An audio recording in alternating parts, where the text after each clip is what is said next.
Hello friends, रयत online school education म्हणजेच रोज या प्रकल्पामध्ये आपल्या सर्वांचं पुन्हा एकदा स्वागत आहे. तर आपण मागच्या काही लेक्चर्समध्ये 11वी आणि 12वी साठी लागणाऱ्या बेसिक पॉइंट्सची रिव्हिजन बघत होतो. त्याच पद्धतीनं अजून एक आपला महत्त्वाचा पॉइंट असणार आहे, तो म्हणजे प्रोबॅबिलिटी. आता प्रोबॅबिलिटी महत्त्वाचा का असेल, तर प्रोबॅबिलिटी हा चॅप्टर आपल्याला 12वी नंतर सीईटी आणि जेईई देत असताना खूप महत्वाचा आहे. कारण ह्याच्यावरती सीईटीला जवळपास 2 ते 3 क्वेश्चन्स आणि जेईईला एक क्वेश्चन विचारला जातो. त्यासाठी आपल्याला प्रोबॅबिलिटी हा चॅप्टर खूप महत्वाचा आहे. तर या प्रोबॅबिलिटी मध्ये काय पॉइंट्स असतील हे आपण बेसिक पॉइंट्स आपण आता बघूया.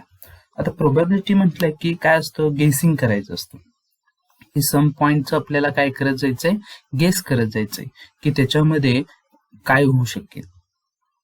मग तिथं आता देत असताना चित्रामध्ये दिलंय की त्यातून तो मार्बल विचारतोय, पण आहे तो स्क्रूचा, मग तो मार्बल विचारतोय म्हणून मुलगा सांगतोय की 0 आहे. मग तसंच आपण काय करायचं, गेस करायचं की आपण एखाद्या एक्झामला बसल्यानंतर ना आपण पास होऊ शकतो का फेल होऊ शकतो हे आपण गेस करू शकतो बसायच्या आधीच. मग तसंच गेसिंग म्हणजेच काय असतं, प्रोबॅबिलिटी असतं. किंवा आता IPLच्या मॅचेस चालू आहेत, तुम्ही बघता की कोणती टीम जिंकू शकेल, कोणती टीम हरू शकेल, ह्याचं सुद्धा तुम्ही काय करता, गेसिंग करता. मग हे जे गेसिंग जे असणार आहे त्यालाच आपण म्हणणार आहोत प्रोबॅबिलिटी. मग आता probability is a measure of uncertainty of various phenomena. We can find the probability on the basis of observations and collected data. म्हणजे काहीतरी आपण डाटा कलेक्ट करतो आणि त्याच्यावरती त्या ऑब्झर्वेशन्स वरती त्याची प्रोबॅबिलिटी सांगत असतो आणि त्यालाच म्हणायचं आहे statistical approach of the probability. तर त्याच्या काही महत्वाच्या डेफिनेशन ज्या आपल्याला 11वी आणि 12वी मध्ये लागणार आहेत त्या आपण रिवाइज करूया. त्यातली पहिली डेफिनेशन असणार आहे random experiment. The random experiment in which all possible results are known in advance, but none of them can be predicted with certainty, and there is equal possibility for each result, is known as random experiment. म्हणजेच काय असणार की एखादा experiment असा आहे की त्याच्यामध्ये आपल्याला त्याचे रिझल्ट्स आधीच माहित असतात. मग आधीच रिझल्ट माहित असतात तर काय होणार त्याच्यामध्ये, फॉर एक्झाम्पल की आपण एक्झामला बसल्यानंतर आपल्याला आधीच रिझल्ट माहित असतो की एकतर आपण पास होऊ शकतो किंवा फेल होऊ शकतो. म्हणजे रिझल्ट इन ऍडव्हान्स आपल्याला माहित आहेत, पण can be predicted with certainty. पण त्यातला कुठला तरी एक रिझल्ट आपण डायरेक्ट प्रेडिक्ट करू शकत नाही. किंवा कॉइन टॉस केला आपण, तर कॉइन टॉस केल्यानंतर आपल्याला हेड तरी मिळेल किंवा टेल तरी मिळेल हे आपल्याला आधी माहित असतं, पण आपण एक्झॅक्ट काय मिळणार आहे हे आधीच सांगू शकत नाही. तर अशा एक्सपेरिमेंटला काय म्हणायचं, रँडम एक्सपेरिमेंट. फॉर एक्झाम्पल बघा आपण दिलेले आहेत, tossing a coin, throwing a die, picking a card from set of cards bearing numbers 1 to 50 किंवा वेल शेफल प्लेइंग कार्ड्स त्याच्यामधून आपण घेतले, तर ते काय झाले, आपले रँडम एक्सपेरिमेंट झाले. सिंपल आहे खूप. आता पुढचा पॉइंट बघा, आउटकम. जो आपण रँडम एक्सपेरिमेंट तयार करतो त्या रँडम एक्सपेरिमेंट मध्ये जे काही रिझल्ट्स मिळतात त्या रिझल्टचा जो सेट तयार होतो त्याला म्हणायचं आउटकम्स. म्हणून तिथे दिले result of random experiment is known as outcome. For example, in a random experiment of tossing a coin there are only 2 outcomes, head and tail. म्हणजे हेड आणि टेल हे त्याचे काय झाले, आउटकम्स तयार झाले.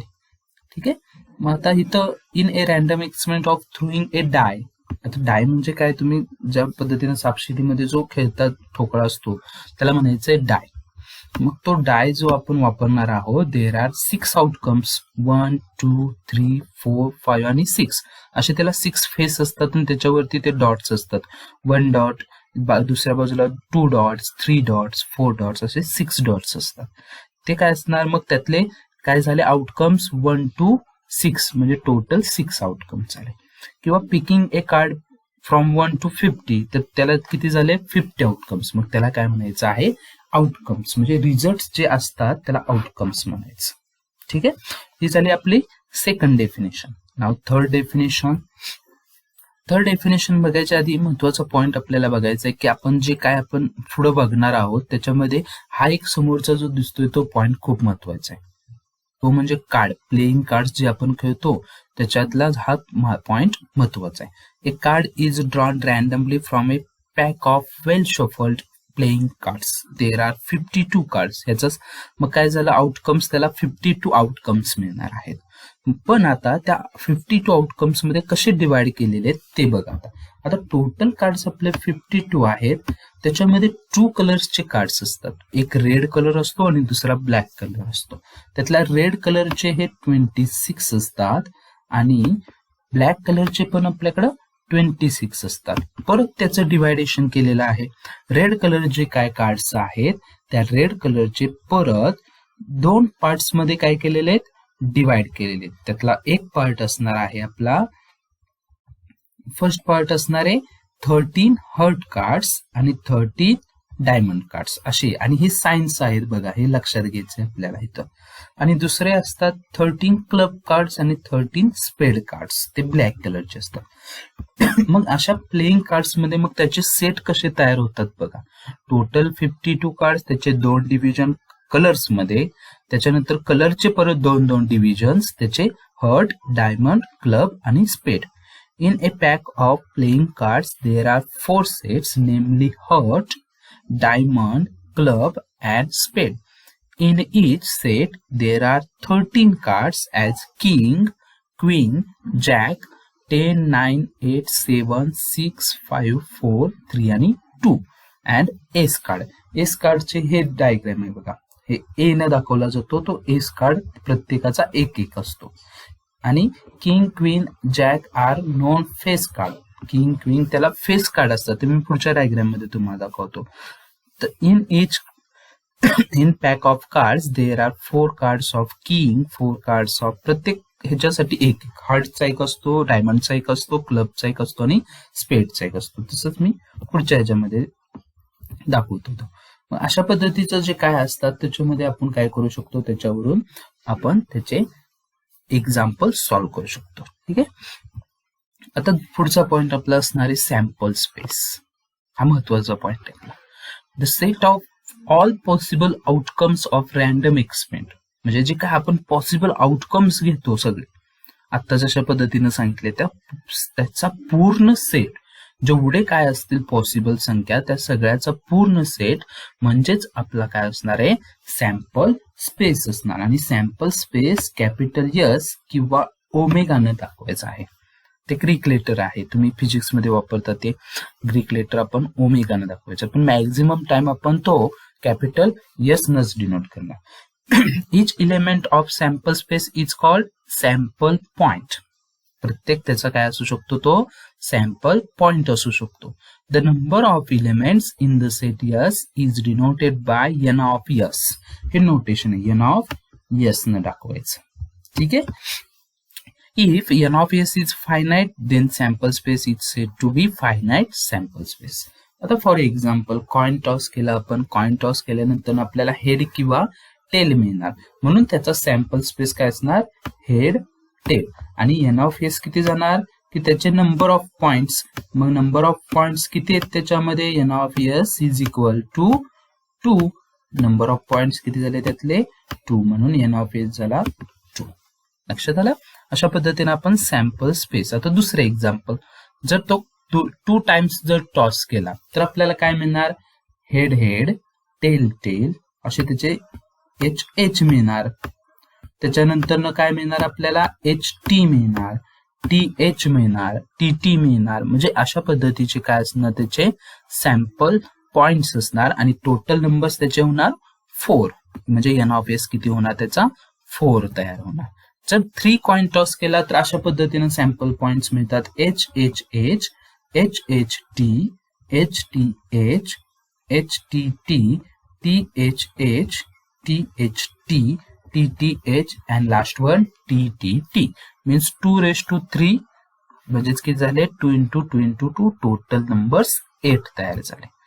आता तसंच अजून एखादा सॅम्पल स्पेस काढायचं असेल तर आपल्याला 1 डाइस, सपोज 1 डाइस आपण काय केला, थ्रो केला तर आपल्याला हे सॅम्पल पॉइंट्स मिळतात 1 2 3 4 5 6. म्हणजे तो एस तयार होता आपला, S is equal to, S means sample space is equal to, हा करेली ब्रॅकेट मध्ये लिहायचा 1 2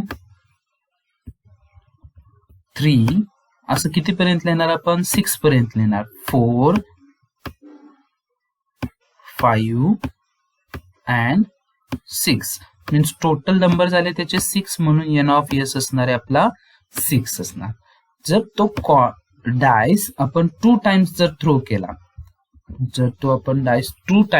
केला तर अशा पद्धतीने असतो 1 1 1 2 एका डायसला 1 मिळाला दुसऱ्या डायसला 2 मिळाला, एका डायसला 1 मिळाला दुसऱ्या डायसला 3 मिळाला, म्हणजे 1 3 1 4 1 5 असे टोटल काय होतात आपले 36 सॅम्पल पॉइंट्स तयार होतात. काय होतात टोटल 36 सॅम्पल पॉइंट्स तयार होतात. म्हणजे ही झाली त्याची सॅम्पल स्पेसची काही एक्झाम्पल. आता प्लेइंग कार्ड्स मध्ये मागाशी सांगितल्या पद्धतीने इच कार्ड 13 कार्ड्स कंटेन हे नंबर्स आहेतच आणि तुम्हाला दाखवल्या पद्धतीने ए म्हणजे काय असणार एस कार्ड, जे means jack card, Q means queen आणि के मीन्स किंग.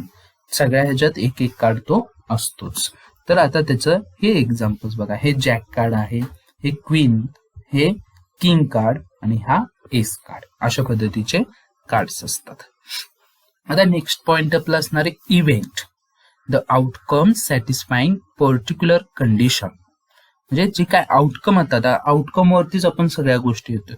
तर ते आउटकम काय असतात पर्टिक्युलर कंडिशनला फेवरेबल असतात आणि ते फेवरेबल आउटकम्सचा जो काय सेट तयार होतो त्याला म्हणायचं इव्हेंट. आणि इव्हेंट हा सॅम्पल स्पेसचा काय असतो सबसेट असतो. तर events are generally denoted by A B means capital लेटरनं काय करायचे आपल्याला डिनोट करायचे. त्याच्या काही डेफिनेशन्स आहेत, त्या डेफिनेशन आपण लागणार आहेत म्हणून बघणार आहोत. तर फर्स्ट वन डायरेक्ट डेफिनेशन कडे जाऊया. टाइप्स ऑफ इव्हेंट जे आहेत त्याच्यातला पहिला टाइप्स ऑफ इव्हेंट मध्ये बघा आहे इम्पॉसिबल इव्हेंट.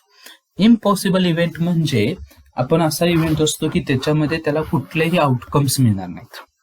म्हणजे आता समजा पहिला आपला मेन आपण घेतला की कॉइन टॉस केला आपण आणि कॉइन टॉस केला आपण 1 टाइम्स किंवा दुसरं एखादं सिंपल एक्झाम्पल घेऊया. आपण डायस थ्रो केला 1 टाइम्स आणि डायस 1 टाइम्स थ्रो केला ना आपल्याला पाहिजे इव्हेंट की आपल्याला त्याच्यात 8 नंबर मिळाला पाहिजे. मग असं होऊ शकतं का आपल्यात नाही होऊ शकत. का नाही होऊ शकत कारण आपल्याला डायस मध्ये 1 to 6च नंबर असतात, 8 नंबर त्याच्यामध्ये नसतो म्हणून तो काय झाला इम्पॉसिबल इव्हेंट. म्हणजे त्याच्यामध्ये आपल्याला एम्प्टी सेट असणार. काय असणार empty set is called as impossible event. Second definition बघा आपले असणार आहे sure event. The whole sample space is called sure event. Means as it is काय आपला आहे तसं तसं काय sample space as it is आला. म्हणजे तेच एक्झाम्पल मी परत घेतो की समजा डायस थ्रो केला तर आपल्याला सॅम्पल स्पेस मिळतो 1 to 6 आणि त्या सॅम्पल स्पेस मधून आपल्याला काय पाहिजेत लेस दॅन 7 नंबर पाहिजेत. लेस दॅन 7 म्हटले की सगळेचे सगळे आले म्हणजे लेस दॅन 7चा आपला काय झाला शुअर इव्हेंट झाला. नेक्स्ट डेफिनेशन बघा simple event. Types of events मध्ये काय आहे simple event. If an event E has only 1 sample points of sample space it is called a simple. म्हणजे त्याच्यात फक्त एक आणि एकच काय असणार आहे सिम्पल इव्हेंट असणार. फॉर एक्झाम्पल तोच एक्झाम्पल आपण ठेवूया. काय केलं आपण डायस थ्रो केला, डायस थ्रो केल्यानंतर लेस दॅन 2 म्हटलं की एकच नंबर मिळाला 1 त्याला म्हणायचं simple event. Next definition compound event. If an event has more than 1 sample points म्हणजे एकापेक्षा जास्त असतील त्याला काय म्हणायचं कंपाऊंड इव्हेंट. ठीक आहे. नंतर कॉम्प्लिमेंटरी ऑफ इव्हेंट. कॉम्प्लिमेंटरी म्हणजे सॅम्पल स्पेस मधले राहिलेले पॉइंट्स काय करायचे ए सोडून कन्सिडर करायचे. म्हणजे देअर करस्पॉन्डिंग अनादर इव्हेंट ए आणि तो डिनोट करायचा आहे आपल्याला ए डॅश न. कशानं ए डॅश. नंतर ना इव्हेंट ए ऑर बी म्हटलं की आपण कन्सिडर करायचं ए युनियन बी. म्हणजे हे जवळपास सेट सारखंच आहे. आपल्या काय करायचं ए ऑर बी म्हटलं की दोघांचा युनियन करायचा. नेक्स्ट आपले टर्म असणारे म्युच्युअली एक्सक्लुझिव्ह इव्हेंट्स.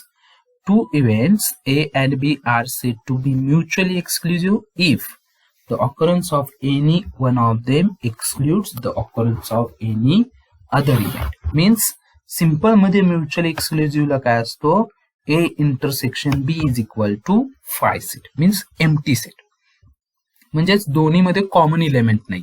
A आणि B ह्या दोन मध्ये कॉमन एलिमेंट नसते तर आपण त्याला काय म्हणायचंय, म्युच्युअली एक्सक्लुझिव्ह इव्हेंट्स. ठीक आहे. Next exhaustive event. Exhaustive event म्हणजेच काय असणार, मी शॉर्ट मध्ये सांगतो. एक्झॉस्टिव्ह इव्हेंट असणार आपला युनियन त्यांचा सॅम्पल स्पेस असणार. दोन ए आणि बी जे सेट आहेत त्यांचा युनियन काय असणार आहे, आपला सॅम्पल स्पेस पूर्णपणे असणार. ठीक आहे. तर आता आपण प्रोबॅबिलिटी बघूया. आपण मग आता मॅथमॅटिकल लँग्वेज मध्ये आपण possibility of N expected events is expected in numbers is called probability. आता एक रॅन्डम एक्सपेरिमेंट आपण कोणता तरी कन्सिडर केला तर त्याची प्रोबॅबिलिटीची डेफिनेशन अशा पद्धतीने तयार होते. P of A is equal to number of sample points in event A divided by number of sample points in sample space. म्हणजेच काय, N of A divided by N of S. ही सगळ्यात महत्वाची definition असणार आहे. मग आता त्याच्यासाठी काय असणार, the probability is expressed as fraction or percentage. Second point सगळ्यात महत्वाचा आहे, the probability of any event is from 0 to 1. Means lies between 0 to 1च असणार आहे. 1 पेक्षा जास्त कधी आन्सर नसणार, 0 पेक्षा कमी कधीही नसणार. तेच आपण असं सुद्धा लिहिलं तरी चालेल, लाईज बिटवीन 0 to 1. आणि पर्सेंटेज म्हणायचं झालं तर 0 to 100%. 100 पेक्षा जास्त पर्सेंटेज येणार नाही, 0 पेक्षा कमी पर्सेंटेज येणार नाही. मग probability of 1/4 can be written as 25%. म्हणजे 1चा 1/4 केला म्हणून तो 25%. आता एक्झाम्पल बघूया आपण ठराविक काही. बघा एक्झाम्पल दिलेलं आहे आपल्याला, find the probability of the following when 1 coin is tossed. आता त्यातली फर्स्ट प्रोबॅबिलिटी आपल्याला काढायची आहे गेटिंग हेडची. मग आता काय केलं, यस सॅम्पल स्पेस फर्स्ट तयार करायचा आपण. सॅम्पल स्पेस काय होणार की कॉइन टॉस केलाय आपण 1 टाइम्स. कॉइन टॉस केला की आपल्याला 2 सॅम्पल पॉइंट्स मिळतात, एच आणि टी, म्हणजे हेड आणि टेल.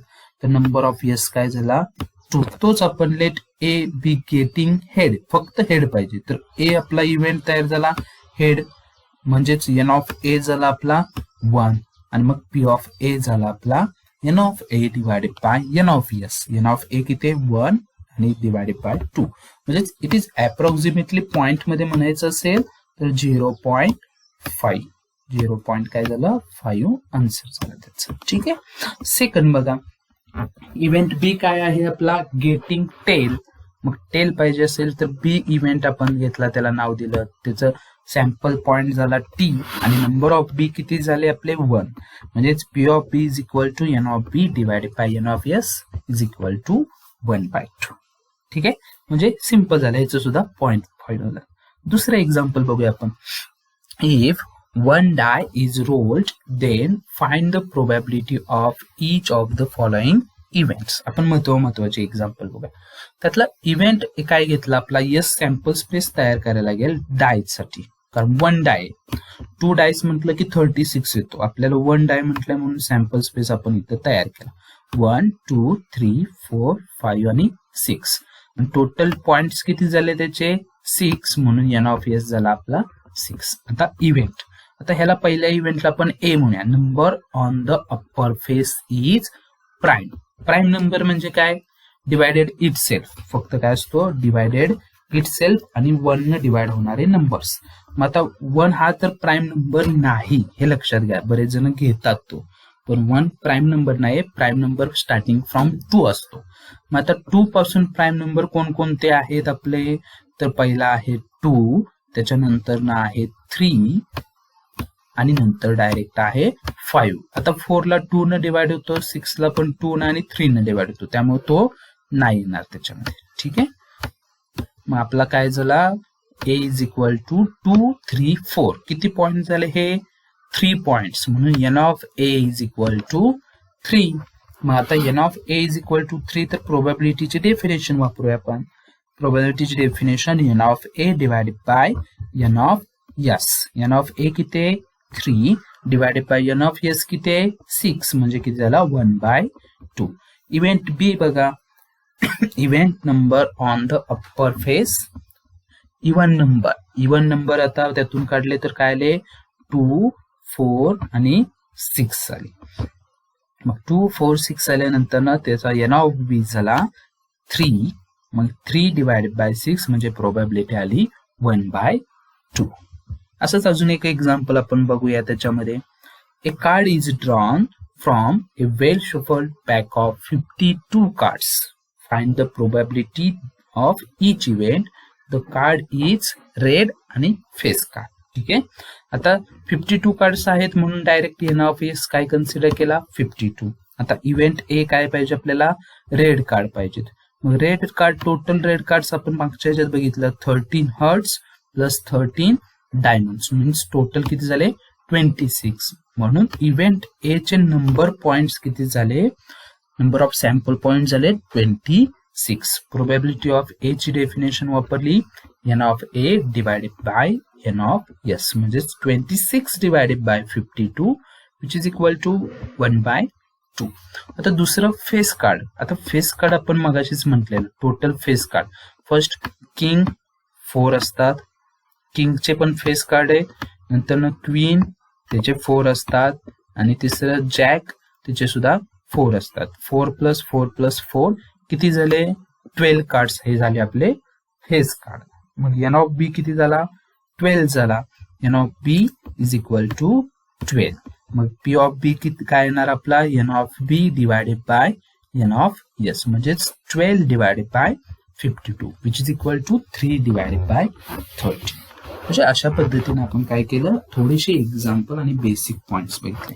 बेसिक पॉइंट्स मध्ये आपण त्याच्या काही डेफिनेशन्स बघितलेल्या आहेत. प्रोबॅबिलिटी काय आहे बघितलेलं आहे.